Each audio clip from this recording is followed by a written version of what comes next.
भगवान श्री राम, माता सीता जी और लक्ष्मण जी सहित अयोध्या आकर राजपाट संभाल लिया। तब एक बार अगस्त्य मुनि का अयोध्या में आगमन हुआ। श्री राम जी से वार्तालाप के मध्य लंका युद्ध के प्रसंग पर चर्चा होने लगी। वार्तालाप के मध्य भगवान श्री राम ने उन तथ्यों का वर्णन किया जिनमें मुख्य विषय थे कि उन्होंने कैसे रावण और कुंभकर्ण जैसे प्रचंड वीरों का संहार को अंजाम दिया और उनके भाई लक्ष्मण ने इंद्रजीत और अतिकाय जैसे शक्तिशाली असुरों को कैसे स्वर्ग से धारा। संपूर्ण प्रसंग सुनने के पश्चात अगस्त्य मुनि के अंत में कुछ प्रश्नों के अंकुर फूटित हुए। तो उन्होंने श्री राम के समक्ष अपनी जिज्ञासा को रखते हुए कहा, मर्यादा पुरुषोत्तम श्री राम, यह सत्य है कि रावण और कुंभकर्ण महान पराक्रमी योद्धा थे, लेकिन मेरी दृष्टि में सबसे बड़ा वीर मेघनाथ ही था, जिसने अंतरिक्ष में स्थित इंद्र से युद्ध कर उसे पराजित ही नहीं किया अपितु उसे बंदी बनाकर लंका ले आया। इसलिए तो मेघनाथ को इंद्रजीत का संबोधन प्राप्त हुआ। इंद्र की पराजय ने संपूर्ण देवलोक को विचलित कर दिया।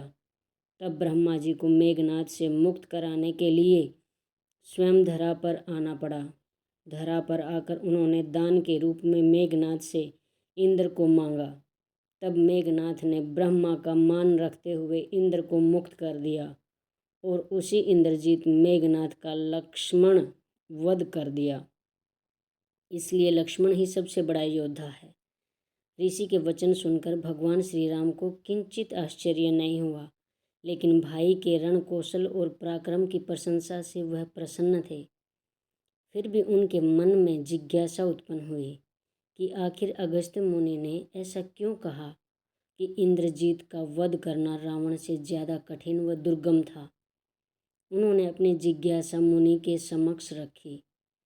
अगस्त्य मुनि ने श्री राम जी की जिज्ञासा के समाधान के लिए कहा, प्रभु, आपको ज्ञात है कि इंद्रजीत को यह वरदान प्राप्त था कि उसके वध में वही सफल हो सकता है कि जो 14 वर्षों तक न सोया हो, जिसने 14 साल तक किसी स्त्री का मुख न देखा हो और 14 साल तक जिसने भोजन न किया हो। श्री राम ने मुनि के वचन सुनकर कहा, आपने सत्य कहा मुनिवर, परंतु मैंने वनवास काल में 14 वर्षों तक नियमित रूप से लक्ष्मण के हिस्से के फल फूल उन्हें दिए। मैं और सीता एक कुटी में रहते थे। बगल की कुटी में लक्ष्मण का निवास था।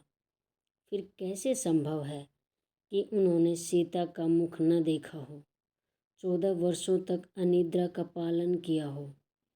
भगवान श्री राम की शंका समझ अगस्त्य मुनि मुस्कुराए और उन्होंने स्वयं से ही प्रश्न किया कि प्रभु से कुछ छुपा है भला? क्या संभव है यह?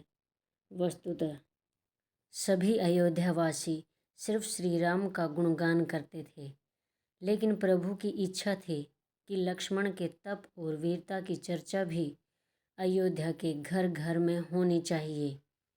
अगस्त्य मुनि ने शंका के समाधान हेतु कहा, क्यों न लक्ष्मण जी से इस संबंध में जानकारी ली जाए।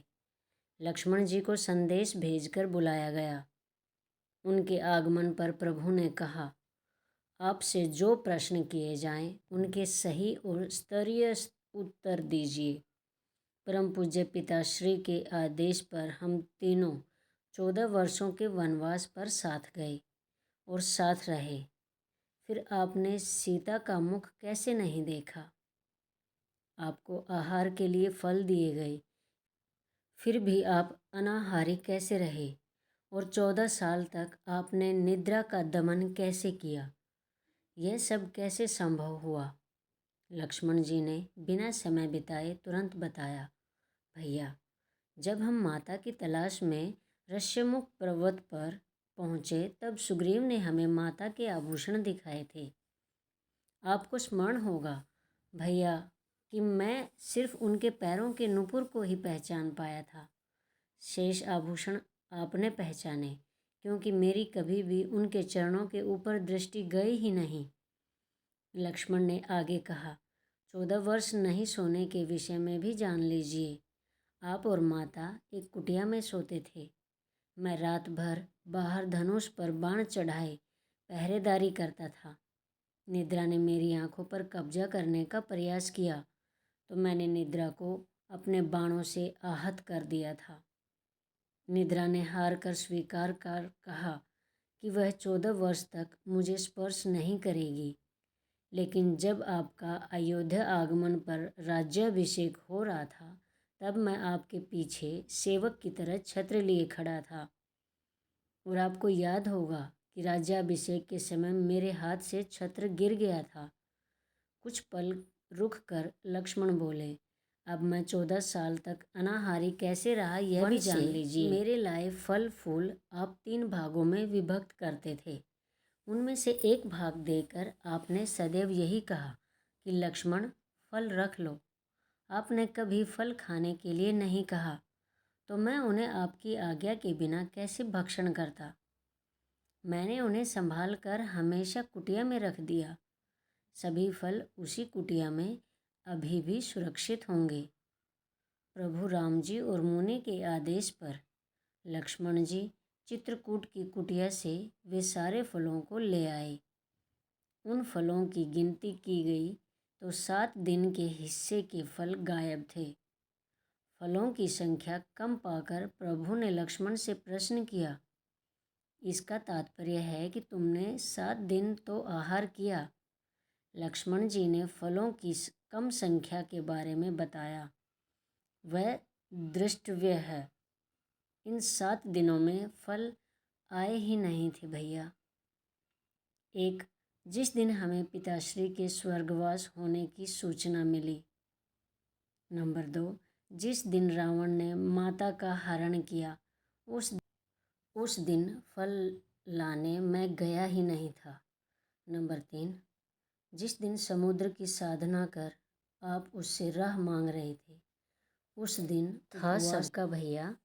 नंबर 4, जिस दिन आप इंद्रजीत के नागपास में बंद कर दिन भर अचेत रहे उस रोज़ कोई फल लेने गया नहीं। नंबर 5, जिस दिन इंद्रजीत मेघनाथ ने मायावी सीता माँ को काटा था हम सभी शोक में रहे। नंबर 6, जिस दिन मेघनाथ ने मुझ पर शक्ति का प्रहार किया तो फल आए ही नहीं। और नंबर 7, जिस दिन आपने रावण वध किया उस दिन किसी को भोजन की सुध ही नहीं थी।